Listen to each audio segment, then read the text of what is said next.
오늘 우리에게 주신 하나님 말씀은 사무엘하 21장 15절에서 22절, 구약 501쪽입니다.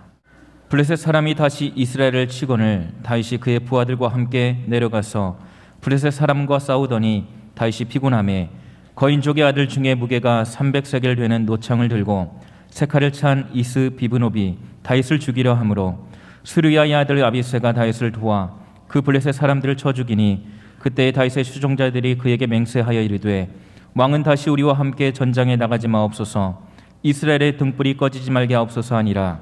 그 후에 다시 블레셋 사람과 곱에서 전쟁할 때에 후사 사람 십북에는 거인족의 아들 중에 삽을 쳐 죽였고 또다시 블레셋 사람과 곱에서 전쟁할 때에 베들레헴 사람 야레 오르김의 아들 엘하나는 가드 골리앗의 아우 라흐미를 죽였는데 그자의 창자루는 배틀채에 같았더라.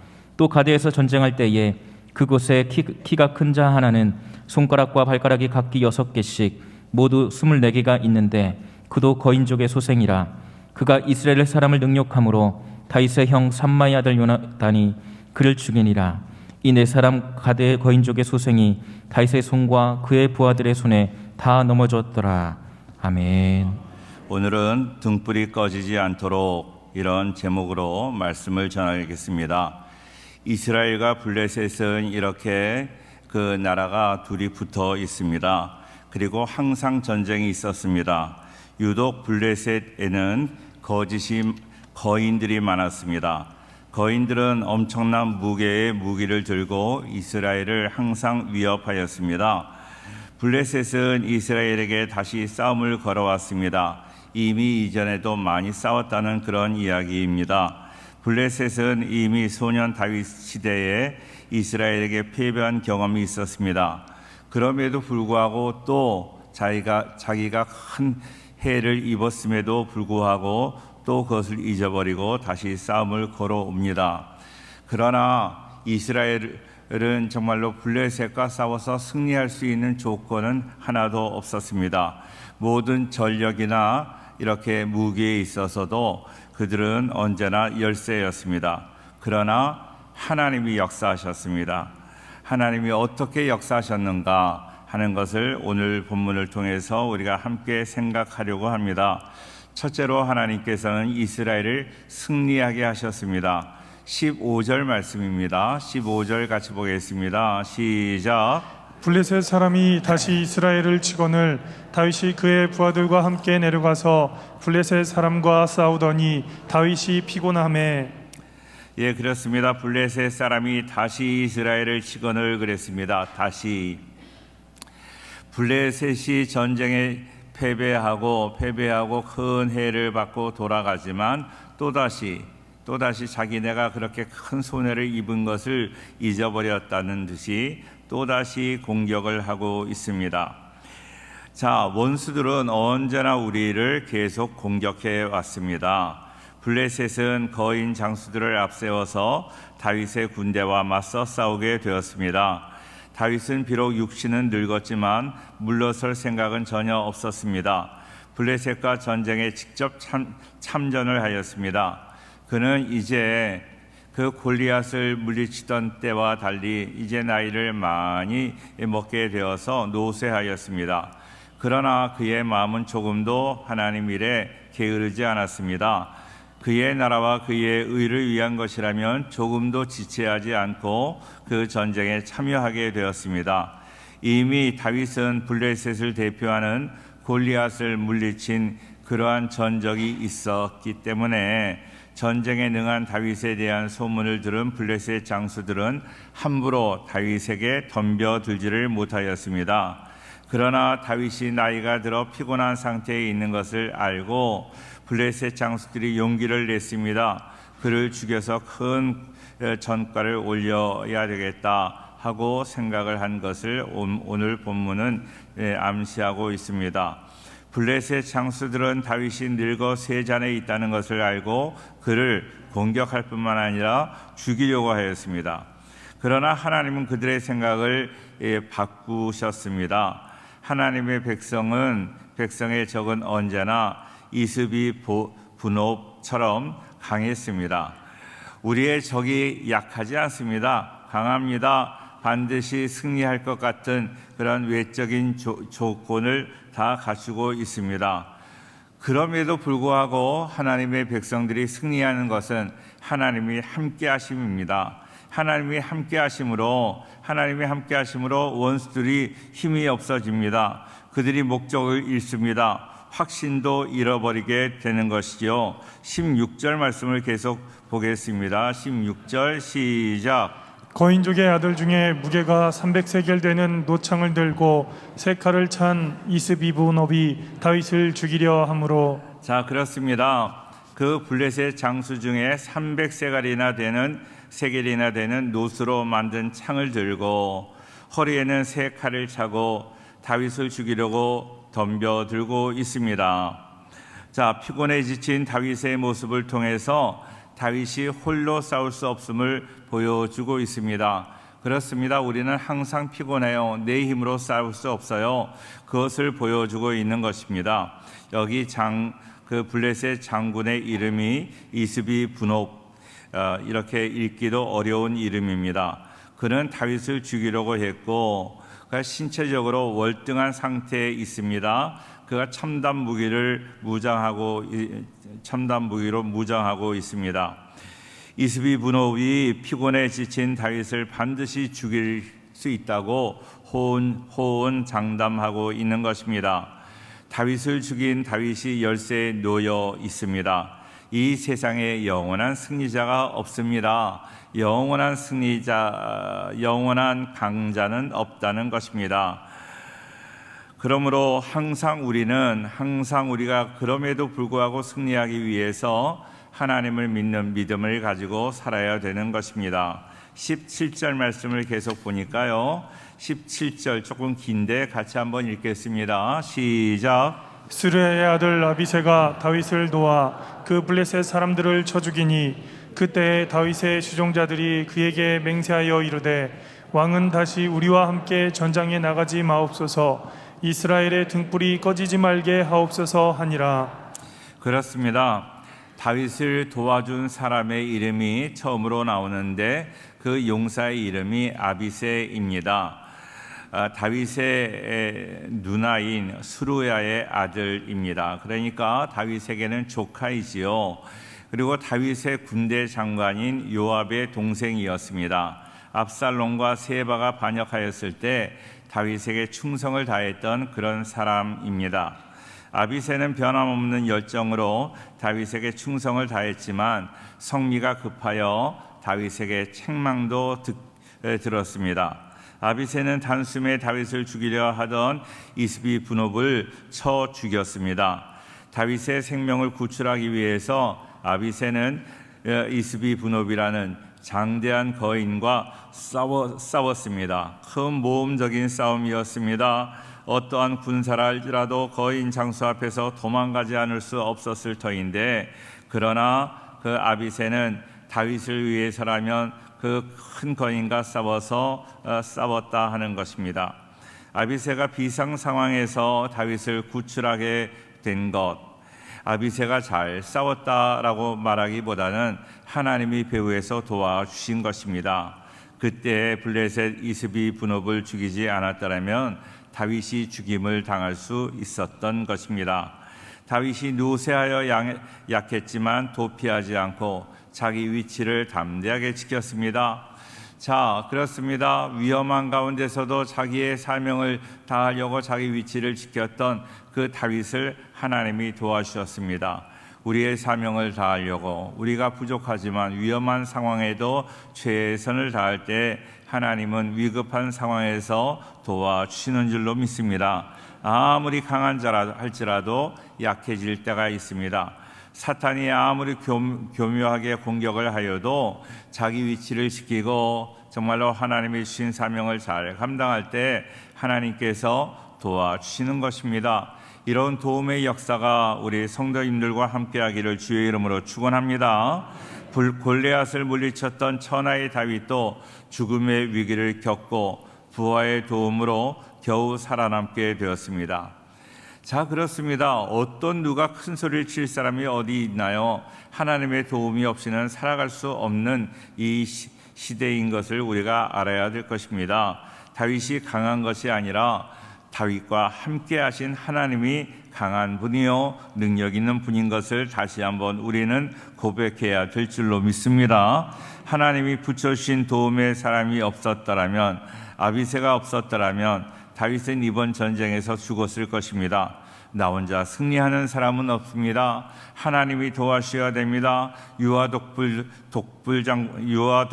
독불장군은 없습니다. 인생은 연약하기 때문에 사람의 도움을 받거나 하나님의 도움을 받아야 되는 것입니다. 자기의 연약함을 인정하는 사람만이 하나님을 바라보게 되는 것이죠. 내가 산을 향하여 눈을 들리라. 나의 도움이 어디서 올꼬. 산을 보는 것이 아니라 하나님을 본다는 그런 의미이지요. 다른 사람의 도움을 소중하게 여기기를 바랍니다. 왜냐하면 하나님은 직접적으로 개입하실 때도 있지만 사람을 통해서 우리를 도와주실 때도 있기 때문입니다. 하나님이 도와주셔야 승리합니다. 하나님이 도와주셔야 어디에 가나 우리가 형통할 수 있습니다.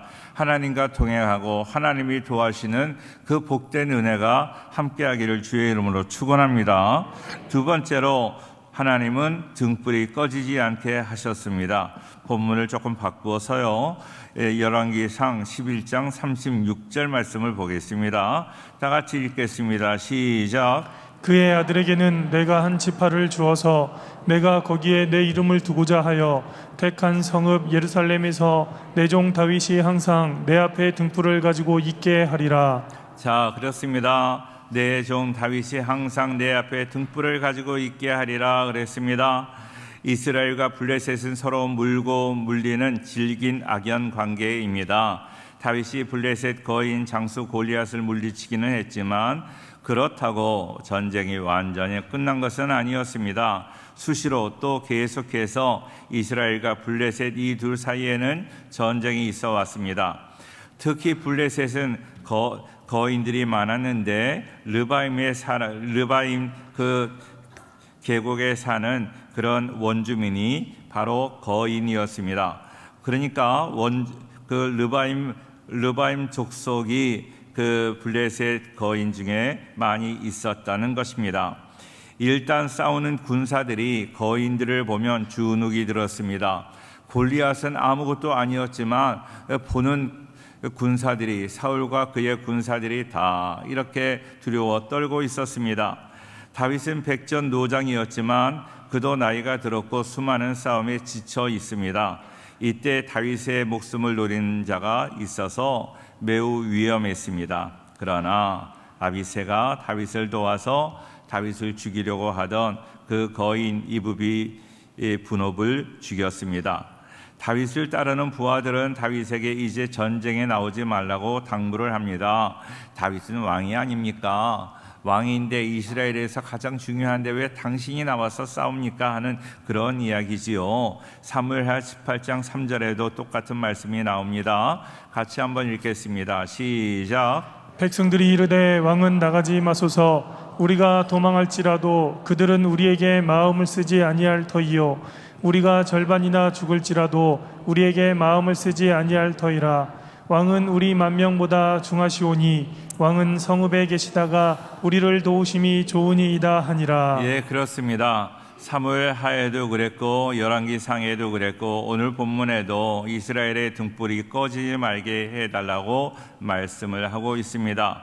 어떤 경우에라도 다윗이 전쟁에 나가서 목숨을 잃는 일이 있어서 안 된다는 그러한 말씀입니다.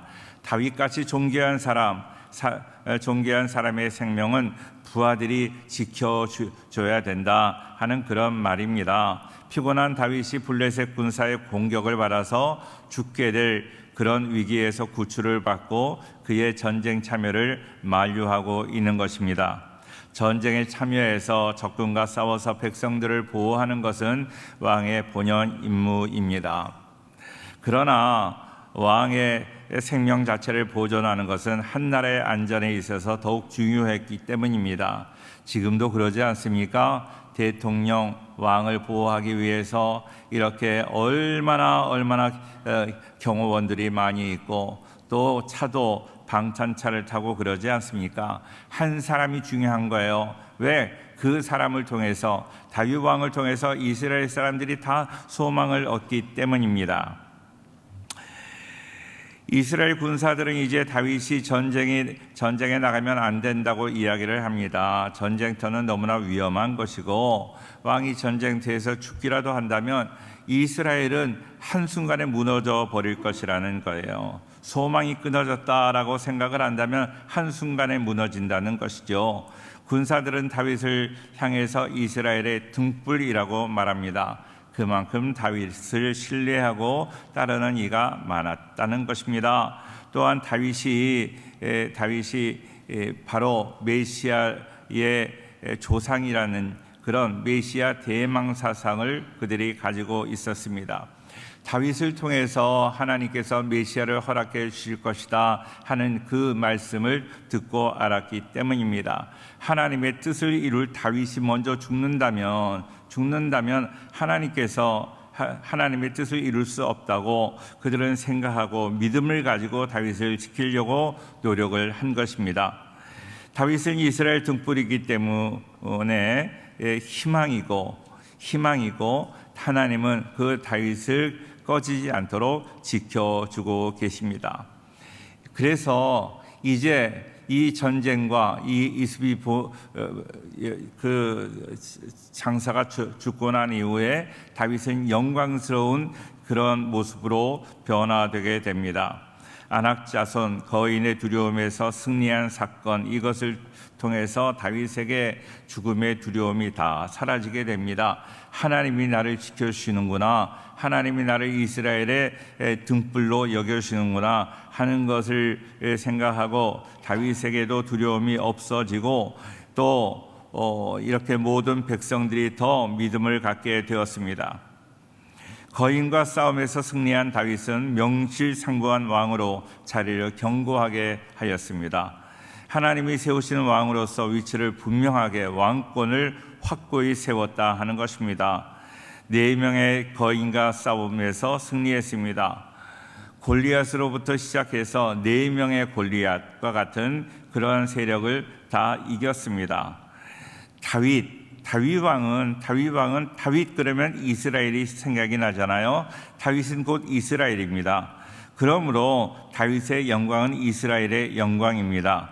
다윗이 그리스도 예수를 예표하는 인물인데요.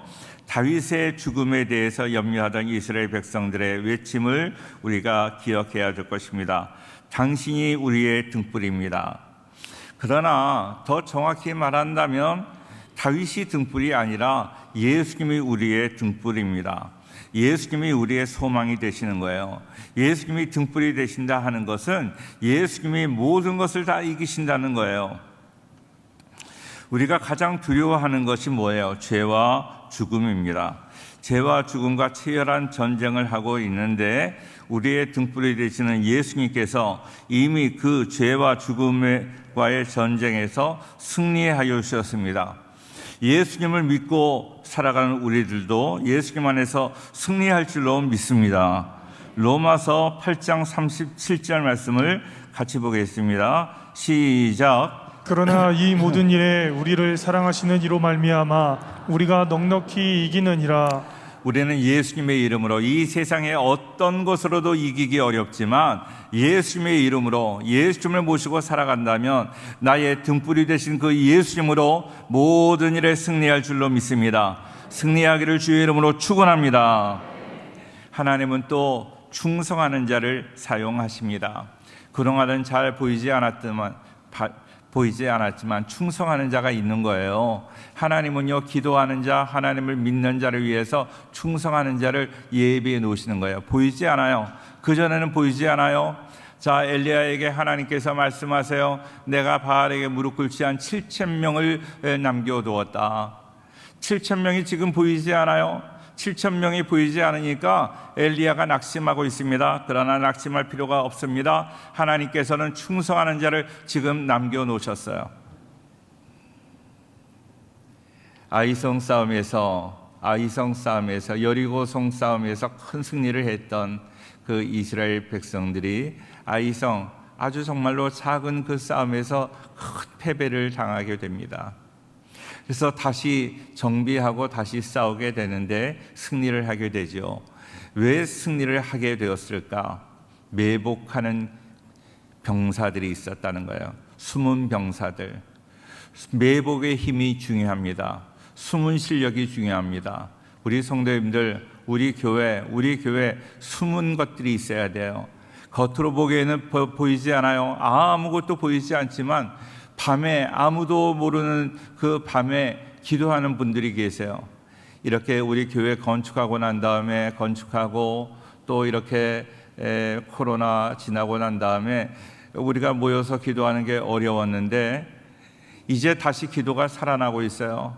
우리 밤에 아무도 안 계시는 이 적적한 우리 교회에서 막 박수하며 기도하는 소리가 들리기 시작을 합니다. 이것이 바로 매복의 힘이에요. 18절 말씀, 18절 같이 보겠습니다.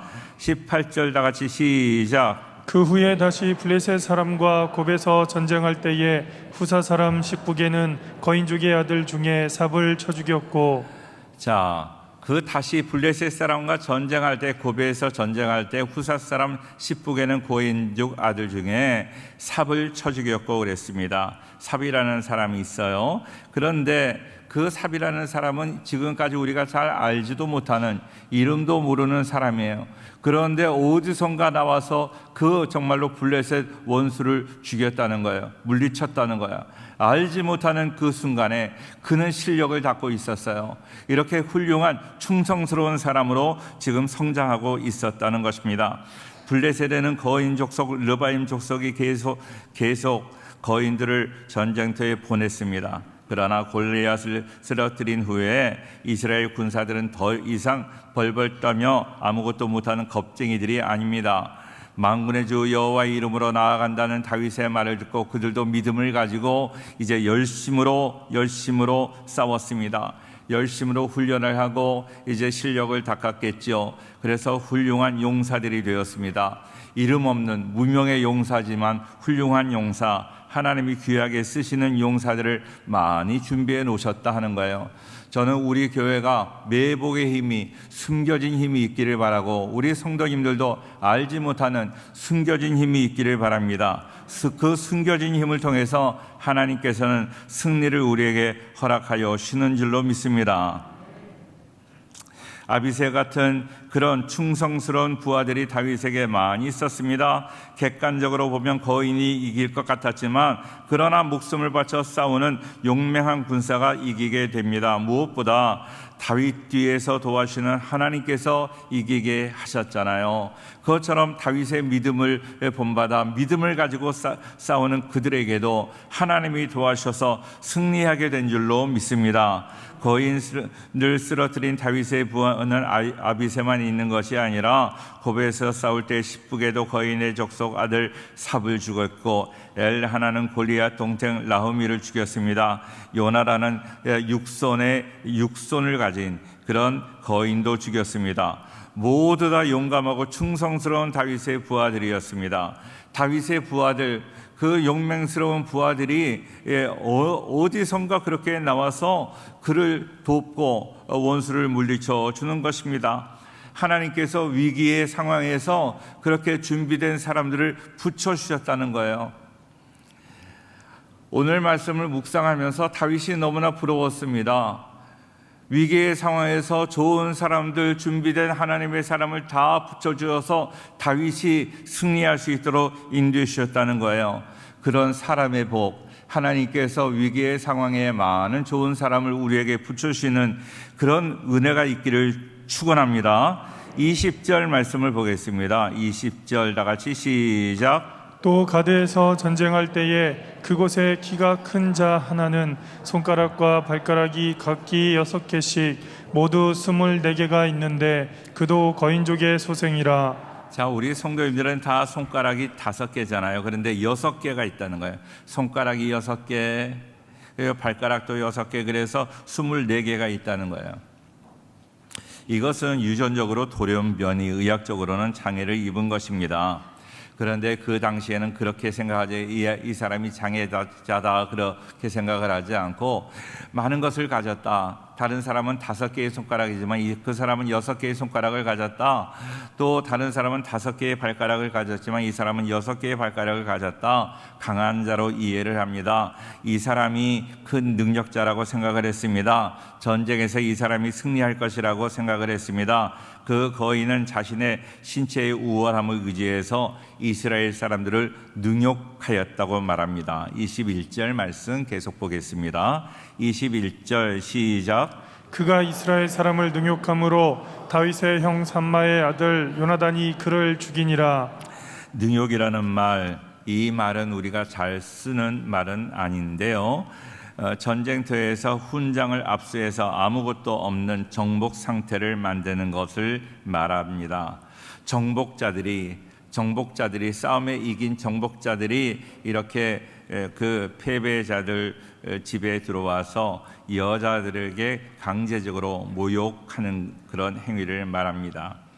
패배자에게 주는 굴욕감, 패배자를 업신여기고 무시하고 그들의 인격을 짓밟는 것입니다.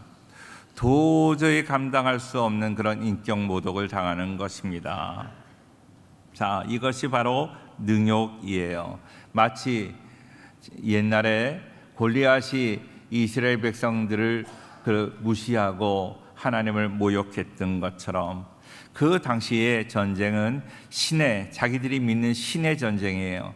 그러니까 이스라엘의 신은 하나님이시잖아요. 하나님을 모욕하는 거죠. 하나님을 무시하는 거예요. 그런데 그렇게 하나님을 능욕하는 그런 것을 참지 못하고 다윗도 골리앗을 물리쳤는데 오늘 본문에도 삼마의 아들 요나단이 육손을 가진 거인을 쓰러뜨렸습니다. 보이지는 않지만 배후에서 하나님이 자신을 능욕하는 그 원수를 물리쳐 주셨다 하는 것입니다. 하나님은 무시를 당하지 않습니다. 하나님을 업신여김을 당하지 않습니다. 갈라디아서 6장 7절 말씀에 보니까요, 스스로 속이지 말라. 하나님은 업신여김을 받지 아니하시나니 사람이 무엇으로 심든지 그대로 거두리라 그랬습니다. 하나님은 모욕을 받지 않아요. 능욕을 받지 않습니다. 누가 하나님을 모욕했는데 하나님은 그 모욕받은 것을 꼭 갚아주신다는 거예요. 그런데 지금 당장 하나님이 역사하지 않는 거예요. 내가 어떤 하나님을 모욕했는데 하나님께서 벌을 주시지 않으니까 사람들이 하나님을 우습게 여기는 거예요. 그런데 하나님께서 말씀하십니다. 스스로 속지 말라. 하나님은 너희가 회개하고 하나님께 돌아오기를 기다리시는 거지 하나님이 능력이 없는 것 아니다. 하나님이 주무시는 것 아니다 하는 말씀이에요. 속지 마십시오. 두렵고 떨림으로 하나님 앞에 신실하게 살아가는 우리 모두가 되기를 주의 이름으로 축원합니다. 나의 삶 속에 하나님이 나타나지 않았다고 하나님이 안 계신다고 말하는 것처럼 그렇게 어불성설이 없는 거지요. 이사야 48장 9절부터의 말씀에 내 이름을 위하여 내가 노하기를 더디할 것이며 내 영광을 위하여 내가 참고 너를 멸절하지 아니하리라. 보라, 내가 너를 연단하였으나 은처럼 하지 아니하고 너를 고난의 풀무불에서 택하였노라. 11절 다 같이 시작. 나는 나를 위하여 이를 이룰 것이라. 어찌 내 이름을 욕되게 하리요. 내 영광을 다른 자에게 주지 아니하리라. 하나님은 하나님의 이름을 욕되게 하지 않겠다고 말씀하십니다. 내 영광을 다른 자에게 주지 않겠다고 말씀합니다. 이스라엘과 블레셋에 늘 전쟁이 있었지만 이스라엘이 이길 수밖에 없었던 이유는 바로 하나님이 함께 하심이 있어요. 하나님은 능욕하는 원수들 지금 그렇게 있고 그들이 우리 눈앞에서 패배하지 않는 것 같았지만 하나님은 기다리고 계신 거예요.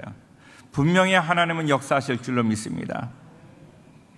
다윗과 같이 하나님과 함께 어디를 가든지 우리는 승리할 줄로 믿습니다. 어떤 원수를 보더라도 두려워하지 말고 나의 등 뒤에서 나를 도와주는 하나님을 신뢰하며 믿음으로 나가 싸워서 승리하는 우리 복된 모든 성도가 되기를 주의 이름으로 축원합니다. 원수는 계속해서 우리에게 덤벼들 것입니다. 그때마다 하나님으로 말미암아 승리하여 하나님께 영광 돌리는, 그리고 하나님께서 많은 동역자를 허락하여 주셔서 그 동역자들과 함께 승리하여 하나님께 영광 돌리는 우리 복된 성도가 되기를 주의 이름으로 축원합니다. 기도하겠습니다. 거룩하신 아버지,